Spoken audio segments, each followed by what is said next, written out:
L'extrême pauvreté recule, mais nous n'arriverons pas à l'éradiquer si la croissance continue de profiter surtout aux riches. C'est le message de la Banque mondiale dont le dernier rapport indique que 767 millions de personnes vivaient encore avec moins de $57 par mois en 2013.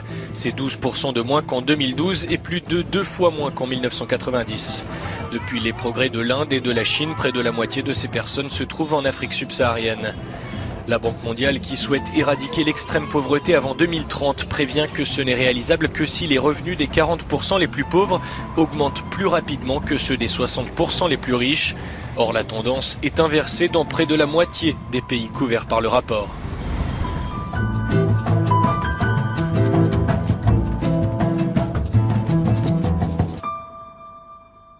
Merci. Si vous nous rejoignez maintenant avec les matins et du grain à moudre, depuis le début de la semaine, les invités de la Grande Table tentent d'éclairer, d'analyser les enjeux du mouvement lancé par les Gilets jaunes, comprendre les revendications.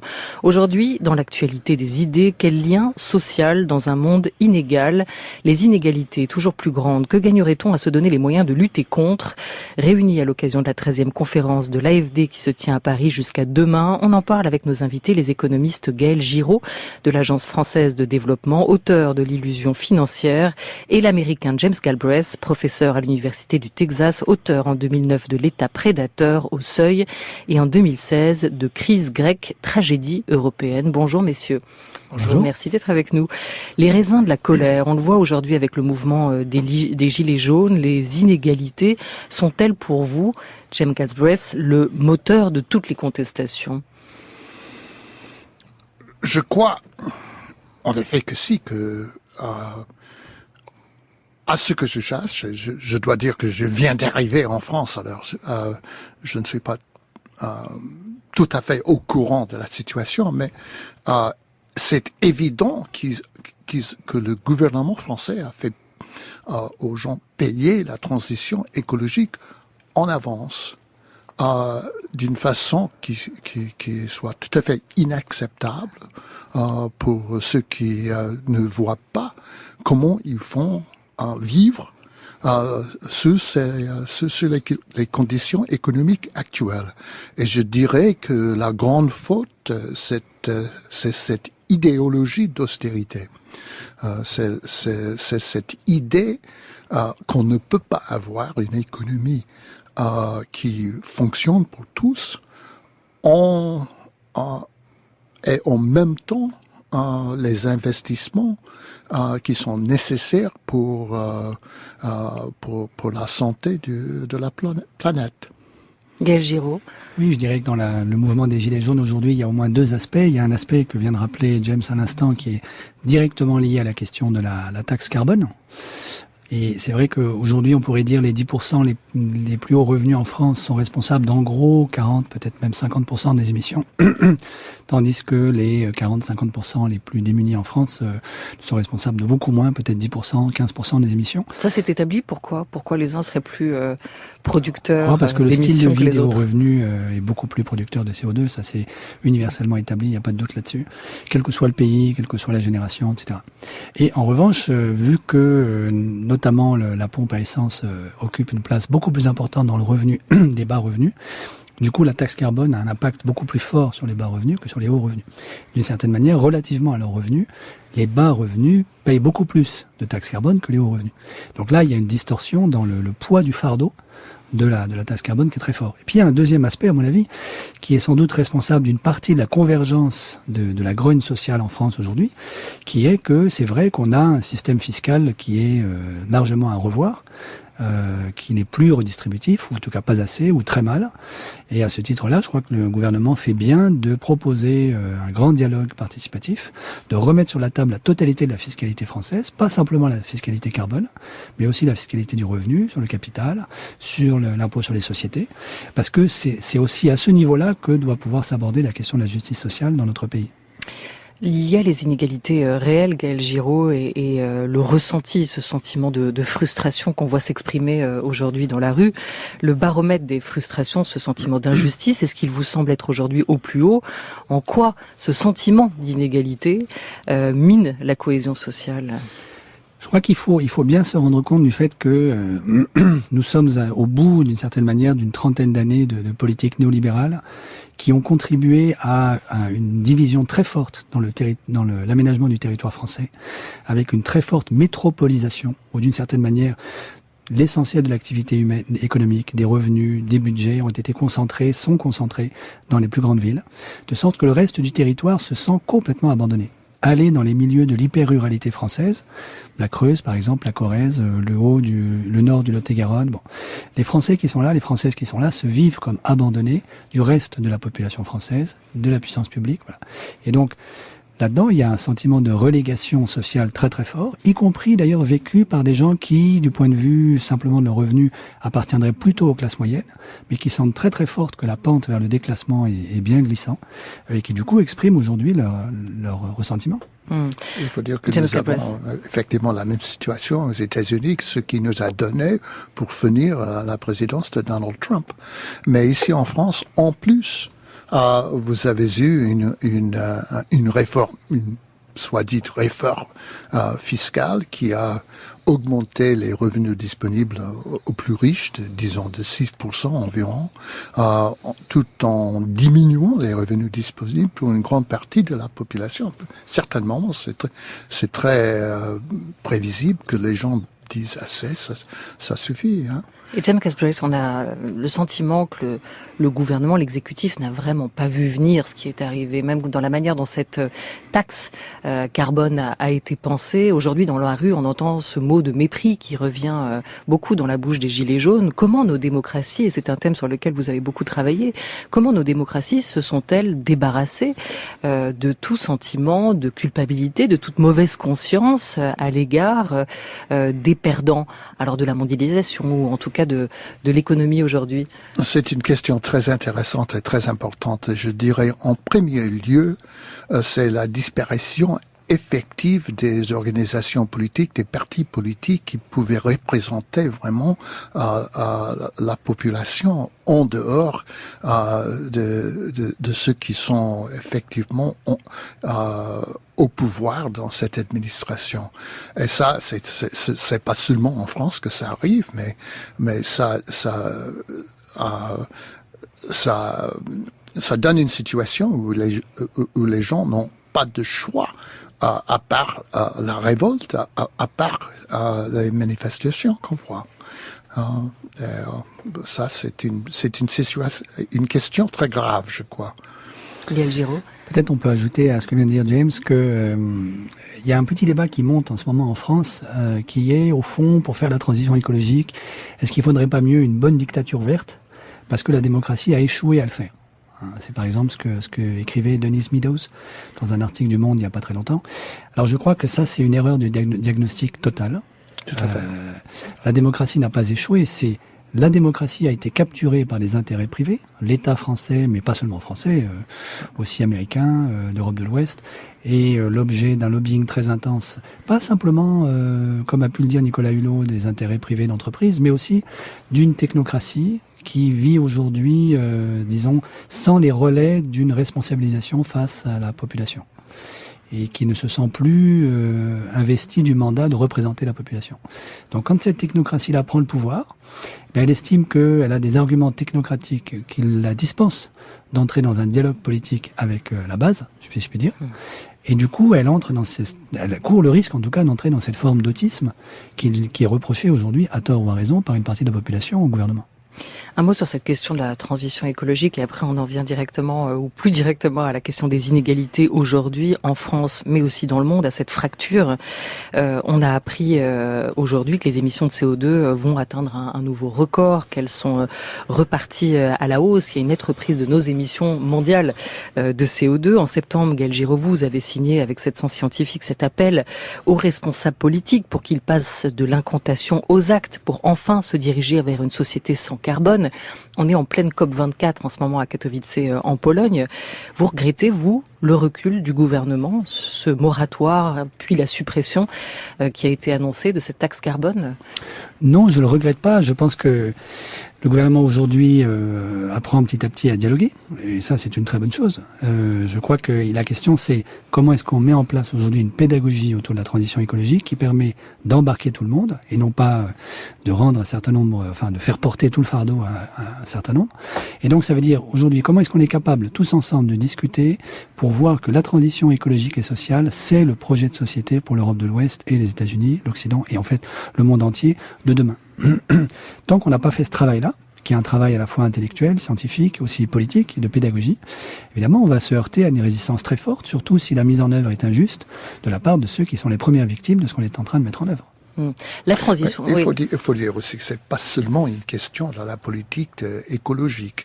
Il y avait en avance l'abolition de cet impôt sur les fortunes.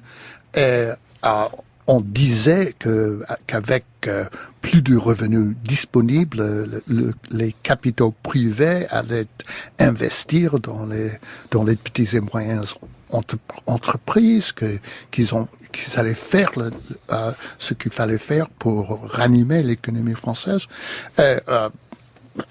C'était une espèce de légende qu'on a déjà vue un peu partout aux États-Unis depuis carrément 40 ans, et ça n'a jamais abouti aux résultats qui ont été promis. Alors, c'est très clair que c'est une politique, qui a été une politique d'enrichir ceux qui étaient déjà riches, sans les obliger de faire la contribution qu'on attend pour la performativité de l'économie. Donc, en plus, vous avez cet impôt sur les carburants, mais c'est une espèce d'additionner les insultes sur les injures. Oui, c'est cette question de la théorie aussi du ruissellement, la théorie du ruissellement, comme on l'appelle, où l'exécutif a pris... C'est une théorie qu'on voit depuis l'époque de Thatcher et de Reagan. Complètement sans succès dans le monde entier. Mais il y avait la question des investissements, mais il y avait un autre argument pour supprimer ou réformer l'impôt sur la fortune. Lorsque l'exécutif français, en tout cas, a pris ce parti pris, il y avait l'idée que ça profiterait à tous, que ça favoriserait l'investissement des plus fortunés, et qu'ensuite ça tirerait la croissance vers le haut. La croissance, est-ce que ça reste pour vous deux, Gaël Giraud, James Galbraith, un objectif louable? Ce qu'il faut avoir dans l'économie, c'est une stabilisation des niveaux de vie pour la grande population. C'est une politique qui lutte contre la pauvreté, contre la précarité. Et c'est une politique qui augmente les assurances sociales, qui renforce les services publics et l'état de providence. On ne peut pas faire ça à travers l'investissement complètement libre des capitaux privés. Donc, le système qui nous a été promis dans cette époque, comme Gaël a dit, néolibérale, n'est pas valable.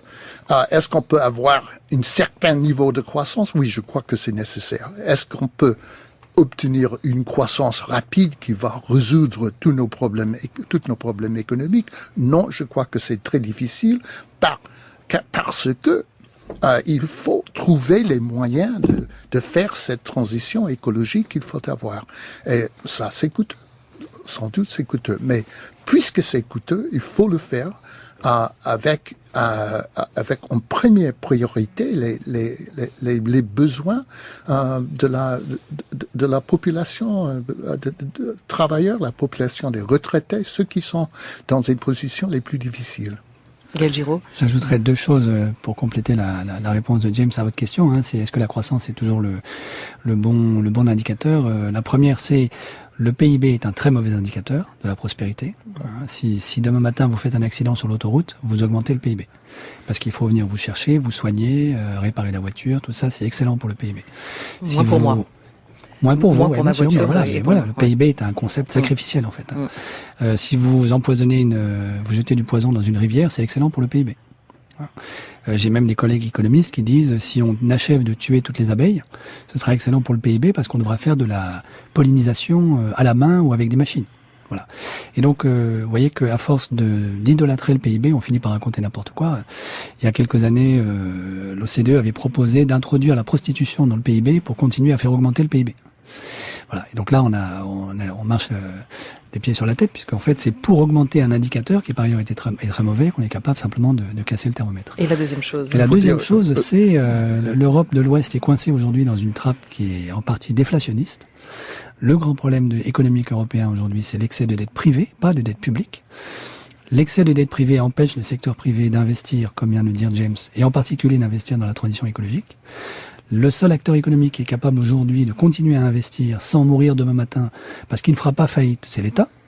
Et donc l'État doit aujourd'hui assumer ses responsabilités, financer les investissements verts, ce qu'il peut faire sans changer les traités européens, et permettre au secteur privé de se désendetter pour qu'ensuite le secteur privé puisse monter à bord et financer les investissements de la transition écologique. Et chercher comment réorienter, vous y avez beaucoup travaillé sur ce sujet, les bénéfices du secteur financier vers l'économie réelle. Oui. Gaël Giraud, s'ouvre aujourd'hui donc la 13e conférence de l'AFD, l'Agence française de développement. Quel sera le constat? Est-ce que vous allez tirer une fois de plus la sonnette d'alarme? Oui, si vous voulez, nous, ce qui nous intéresse beaucoup dans la conférence qu'on a organisée, qui a débuté ce matin, avec notamment un exposé de Branko Milanovic, qui était excellent, c'est le lien entre inégalité et lien social. L'AFD, l'agence, essaye de se donner un peu comme motif l'idée que la totalité de ces projets, les projets qu'elle finance dans les pays du Sud, doivent être compatibles avec un mandat qui serait la régénération du lien social, partout où il a été déchiré, et la prévention des déchirures du lien là où il est fragile. Et donc là-dedans, évidemment, comme tout le monde, on a identifié que le creusement des inégalités est très favorable, malheureusement très propice au déchirement du lien, à la destruction du lien social. Et donc la question qui nous intéresse, c'est comment nous, on peut promouvoir le lien social en, par exemple, aidant à la réduction des inégalités. C'est ça notre grande question. Alors James Galbraith est invité à venir discuter, se prononcer au cours de cette conférence de l'AFD. Il m'a dit que pour l'instant, sa feuille était blanche. On va essayer de vous aider à remplir un peu votre copie. Si on dit inégalité et lien social, qu'est-ce que ça vous inspire, James Galbraith? De quoi allez-vous parler demain? Ce qu'il faut faire, d'abord, c'est reconnaître qu'il y a une politique globale qui a servi depuis quelques décennies d'augmenter les inégalités, d'enrichir les riches.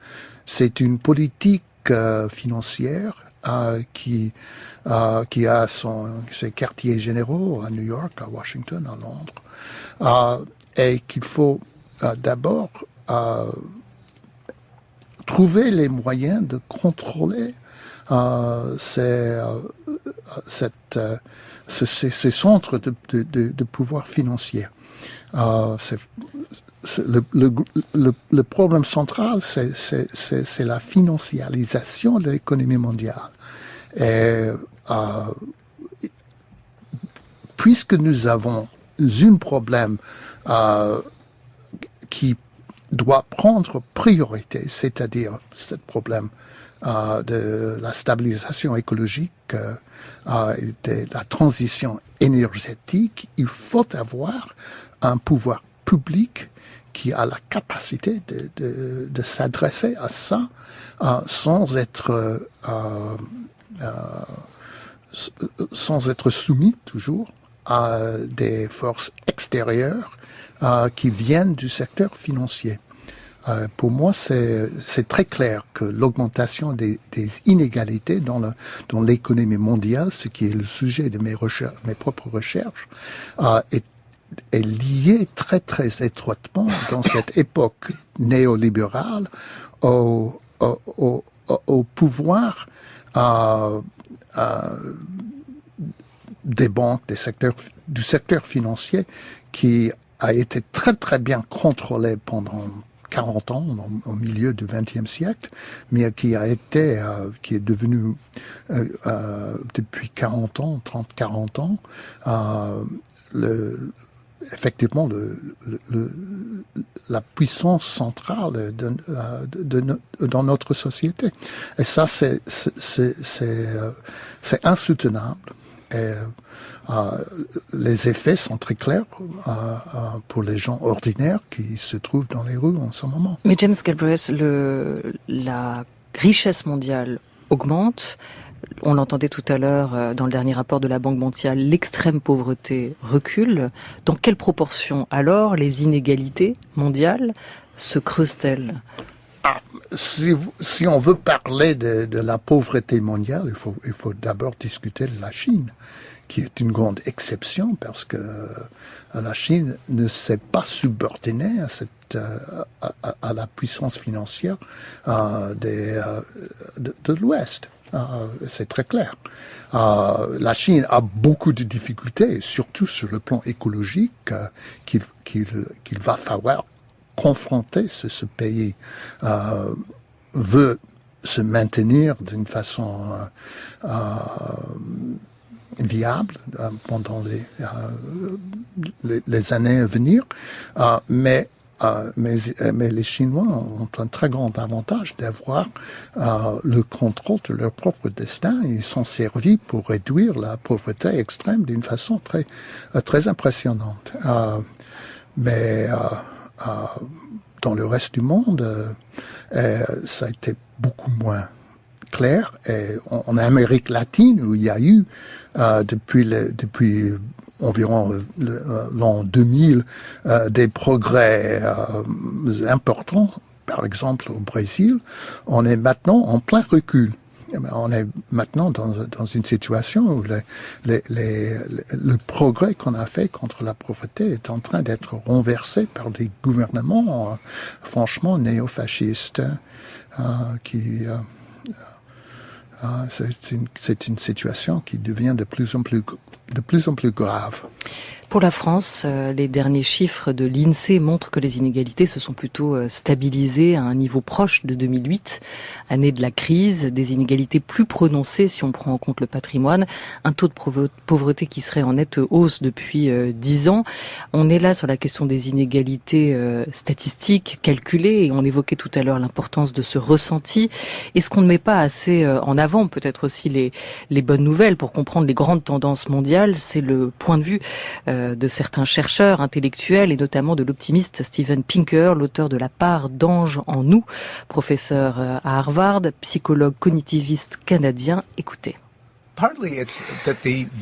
Écoutez, je crois que c'est parce que l'image du monde que l'on lit dans les médias est probablement différente de ce que l'on trouve dans les données scientifiques. L'actualité, les nouvelles vous parlent des choses qui se produisent, pas des choses qui ne se produisent pas. Vous ne verrez pas un journaliste qui dit voilà, je vous parle en direct d'un pays qui est en paix ou d'une ville qui n'a pas été attaquée par le terrorisme. On ne va pas vous dire ça.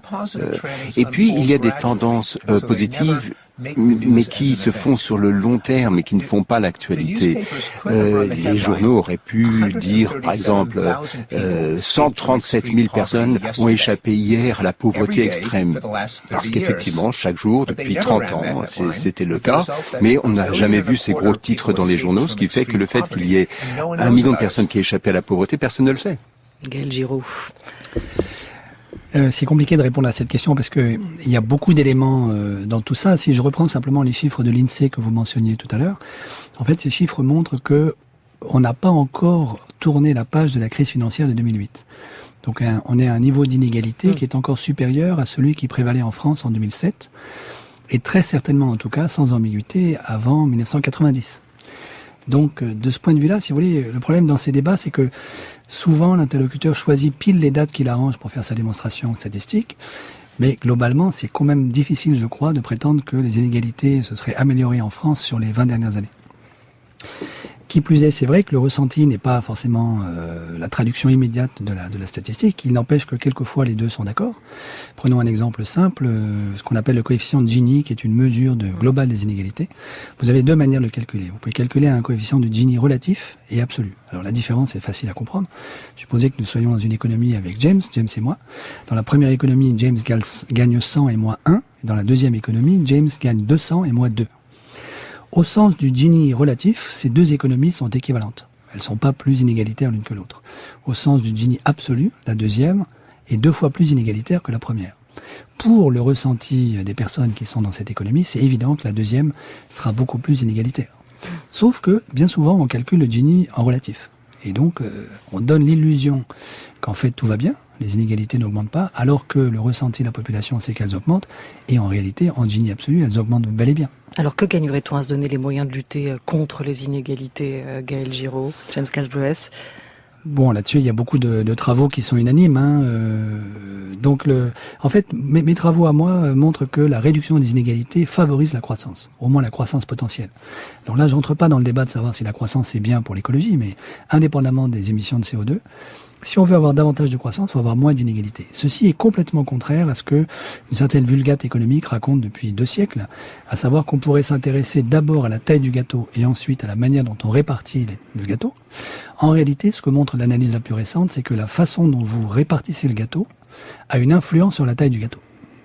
Et donc, on peut plus séparer les deux. Il faut à la fois faire de l'efficacité et de l'équité, de la production, de la croissance, si on veut, de la croissance indépendamment des questions écologiques et de la justice, parce que les deux sont inséparables. Évidemment, c'est très troublant pour notre tradition politique, puisque depuis 2 siècles, elle est construite sur cette fausse division, qui veut que, en gros, je caricature évidemment, mais la droite est sérieuse et s'occupe de croissance et de la taille du gâteau, la gauche est généreuse et s'occupe de la distribution du gâteau. En fait, cette dichotomie-là est fausse, il faut la réviser et penser les deux en même temps.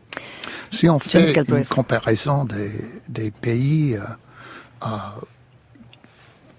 par leur niveau d'inégalité, je crois qu'on trouve que ceux qui sont plus égalitaires ont en général une meilleure augmentation de productivité parce qu'ils sont plus ouverts aux nouvelles technologies. Ils ont aussi un meilleur record sur le chômage parce que les gens ne se sont pas censés d'abandonner les travails un peu moins bien payés pour chercher les autres qui sont plus tolérables. Tous les travails sont plus ou moins acceptables par la population ouvrière. Donc, pour cette raison, vous avez des niveaux de chômage en Europe du Nord, en Scandinavie, qui sont beaucoup moins élevés qu'en Italie, qu'en Espagne ou ailleurs, en Grèce par exemple. Et c'est une différence très importante, un avantage pour les situations égalitaires. Le mot de la fin? Vous vouliez conclure? The last word. Je crois qu'il faut s'adresser aux 2 problèmes simultanément, réduire les inégalités, stabiliser le niveau de vie, la situation économique de la grande population, et s'adresser à la transition écologique. Voilà, et ça n'aura pas que faire à la fois et non essayer de faire payer les pauvres pour des investissements qui ne sont que des promesses et que, effectivement, pour eux, des illusions. Et ça n'aura pas que des conséquences sur la croissance, mais aussi sur le bien-être. Et vous le rappellerez au cours de cette 13e conférence de l'AFD, aussi sur le niveau de violence, parce que là où les inégalités sont les plus fortes, la criminalité, la violence grimpe. C'est aussi ce dont vos chercheurs attestent aujourd'hui. 13e conférence de l'AFD qui se tient à Paris jusqu'à demain. Merci beaucoup, messieurs, d'être passés autour de cette petite grande table